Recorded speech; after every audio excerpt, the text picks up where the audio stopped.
You are staring at a laptop screen at 11:47 p.m. You are staring at a laptop screen at 11:47 p.m. and you have not blinked in what your partner would later swear was almost 15 seconds. The kitchen light is the only one on in the house. The refrigerator hums its usual pitch. Somewhere down the hall, a clock keeps ticking.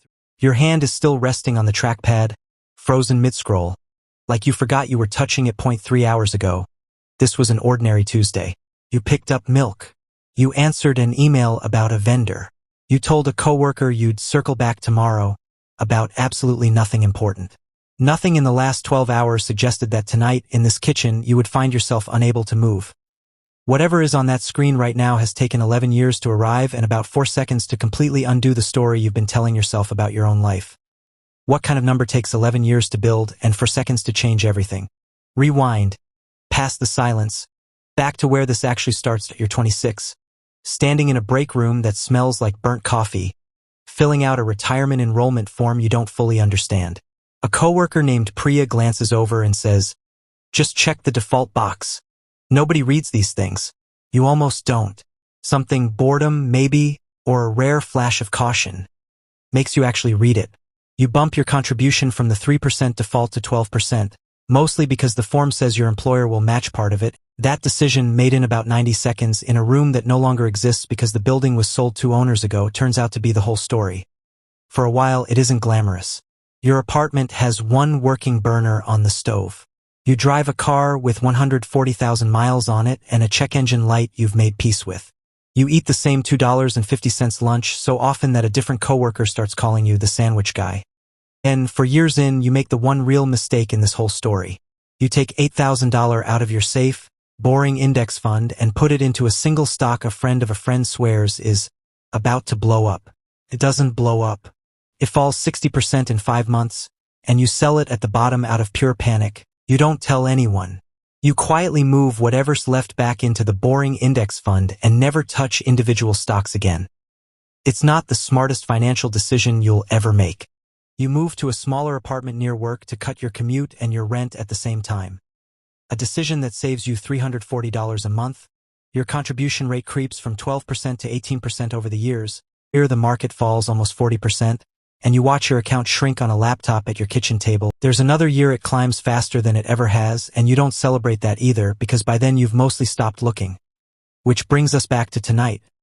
The number on the screen is $1, 847, 300. Not a round number. You run the math one more time in your head, the way you've run it privately at least a dozen times this year, half expecting to find the error. There is no error. You exhale. Outside the kitchen window, a car alarm chirps twice in a neighbor's driveway.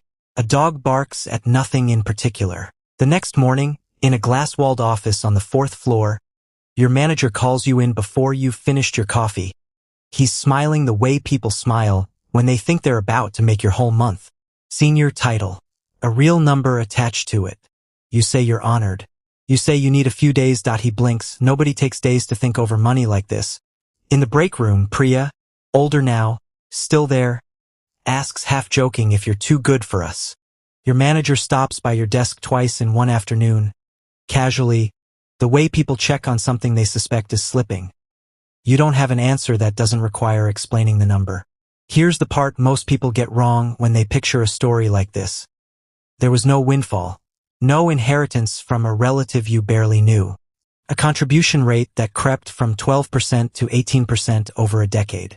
An employer match worth a few thousand extra dollars a year you never had to think about. All of it sitting in a broad market index fund, compounding at an unremarkable, historically average pace. Not a spike, not a miracle, just years stacked quietly on years. Inflation ate into it a little every year. The market took a third of it away twice. And every time, the plan stayed the same. The number that finally appeared on your screen wasn't the product of intelligence. That it was the product of a mistake you made once, learned from immediately, and never repeated. That if reaching freedom wasn't the hardest part of this story, and one expensive lesson helped get you there, then what's actually the hardest part now? 2 weeks after the promotion offer, your sister calls at 9 p.m. Her car died, transmission, for $1,000 to fix. Money she doesn't have and a job she can't get to without it. She's not asking for money. She's asking if you know anyone who does those payment plan things. You have $1.8 million sitting in an account 20 minutes away on your phone, and you hear yourself say, "Let me look into some options for you." You send her $4,000 the next morning, framed carefully as a loan she can pay back whenever. She thanks you like you've done something modest. You hang up and sit with the specific discomfort of realizing that the money isn't the hard part anymore. Your partner notices before anyone else does. Of course they do. They notice you didn't seem thrilled about the promotion. They notice you've stopped checking your phone with the low-grade Sunday night dread you used to carry. They notice the pause before you answer simple questions now. Is there something you're not telling me? The real answer sits right behind your teeth. The 11 years, the mistake, the number,